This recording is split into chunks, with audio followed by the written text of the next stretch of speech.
Desde la labor que usted realiza como defensor o promotor de derechos humanos, ¿cómo promueve o defiende los derechos de niñas y niños? La red es una coalición que surge ya hace 11 años, después de que las organizaciones que veníamos trabajando en la atención directa hacia niños, niñas y adolescentes en altas condiciones de exclusión o pobreza, eh, nos dimos cuenta que en la medida en que se incorporara los derechos de niños y niñas, las cosas iban a cambiar. Y eso motiva, digamos, el surgimiento de esta articulación para hacer incidencia en política pública, y eso nos ha permitido estar colocados en la revisión legislativa, en la evaluación de programas, en la generación de conocimientos, en crear una corriente de opinión favorable hacia niños y niñas. Me refiero a esto en los medios de comunicación, en los espacios públicos, y en promover la participación de niños, niñas y adolescentes en los temas que les afectan.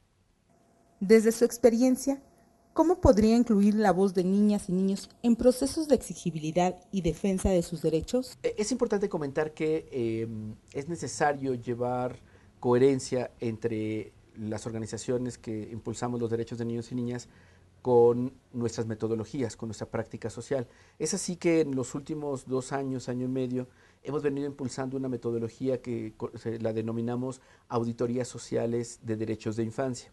Y esto consiste en que niños, niñas y adolescentes conocen sus derechos, pero comienzan a buscar la exigibilidad de los mismos a través de tener muy claro quién es el garante, es decir, quién es la autoridad competente que le toca, quién es, digamos, en este caso, la entidad de gobierno que tendría que responder a esta garantía de derechos, y lo hemos realizado en dos ámbitos grandes, medio ambiente y violencia, y eso ha llevado esto se da en varias ciudades del país, y ya, por ejemplo, en, no sé, en Monterrey, niños y niñas fueron con las autoridades encargadas de velar por la no discriminación y cuestionarles por qué ellos, al vivir en la colonia Independencia, en un barrio de Monterrey, Nuevo León, eran discriminados. O, por ejemplo, niños indígenas, trabajadores en San Cristóbal de las Casas, fueron con las autoridades de protección civil a preguntar por qué cada año se inundan las calles y sus casas terminan, digamos, afectadas. O, por ejemplo, en Ciudad Juárez, niños y niñas fueron con las autoridades encargadas de la seguridad para preguntar por qué ellos no podían salir a la calle a jugar.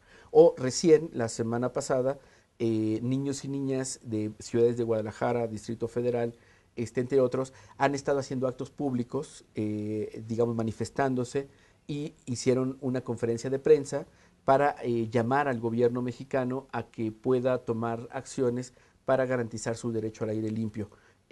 Invitando también, por ejemplo, a los automovilistas a reducir el uso de los vehículos. Entonces, estas son acciones que nos permiten ahora con certeza decir que la mejor forma de promover derechos es hacer que niños, niñas y adolescentes sean los propios defensores de sus derechos. Desde el trabajo que usted realiza, ¿qué acciones podría tomar para reconocer a niñas y niños como personas sujetas de derechos? Creo que la primera tiene que ver con que los adultos tenemos que renunciar al privilegio de ser adultos. Y me explico brevemente. El ser adultos nos coloca en una relación de poder frente a niños, niñas y adolescentes. Hago una analogía con la relación hombre-mujer. Por ser hombre tenemos una condición de privilegio frente a las mujeres, porque social y culturalmente así se ha construido. Si nosotros asumimos y reconocemos como adultos que estamos en una condición de privilegio frente a niños y niñas y renunciamos a esa condición de privilegio y establecemos una relación horizontal, vamos a tener un primer avance. Y me refiero a que esto lo vamos a hacer todos y todas. No tenemos que esperar a que cambien leyes o que exista un programa. Hay un segundo apartado y tiene que ver con crear espacios. Crear espacios donde niños y niñas tengan derecho a decidir. Y esto es sumamente importante. No es solamente escucharles qué opinan, qué les parece, sino lo central de la participación es que decidan y que decidan sobre ellos mismos y su entorno. Y hay un tercer componente y es generar las condiciones para la organización de niños y niñas. Es decir, que tengan acceso a información que les permita crearse una opinión, que tengan acceso a garantizar la privacidad de sus temas de interés, que tengan la posibilidad de expresar sus creencias y visiones, incluso de carácter político, religioso, lo que sea, y eso les va a permitir, en consecuencia, participar y organizarse. Y en esa medida nos vamos a dar cuenta, seguramente, que tenemos mucho, mucho que aprender de ellos y que buena parte de los problemas que vive esta sociedad van a encontrar una solución creativa en ellos y en ellas, que no los estamos viendo ahora. Niños y niñas representan el 37% de la población, algo así como 39 millones de ciudadanos y ciudadanas que no forman parte de las decisiones de este país. Y creo que si vamos avanzando de a poquito, y por supuesto, idealmente de una manera más amplia, con la participación, lograríamos cambios. ¿En qué ámbitos son más evidentes la falta de inclusión y discriminación hacia niñas y niños? Bueno, hay una discriminación por condición de edad. O sea, hay un concepto que he venido aportando, digamos, al debate de los derechos humanos, que es la discriminación tutelar, y que lo desarrollé para explicar la forma de relación que tienen las autoridades con la población callejera, que está sustentada en elementos como considerarles de facto como inferiores, como incapaces, y en consecuencia nosotros nos asumimos como los que decidimos qué derechos pueden ejercer. Sin embargo, la discriminación tutelar aplica también con niños, niñas y adolescentes, aplica con ancianos, aplica con usuarios de sustancias o pacientes psiquiátricos o personas con discapacidad. Pero pensando en la discriminación tutelar con niños, niñas y adolescentes, por el solo hecho de ser menores de edad, los consideramos inferiores, los consideramos incapaces y entonces los adultos nos abrogamos el derecho a decidir qué ejercicio de derechos van a hacer. Un ejemplo muy claro en los adolescentes es negarles el derecho a sus derechos sexuales y reproductivos.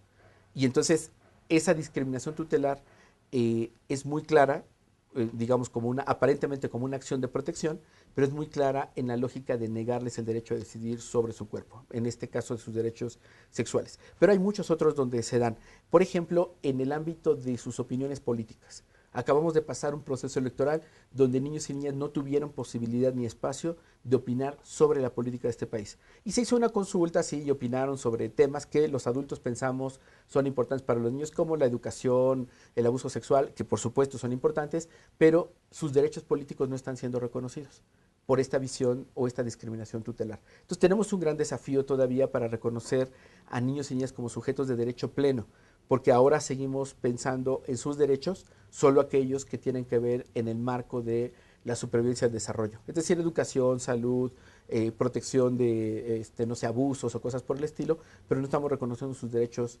políticos y económicos.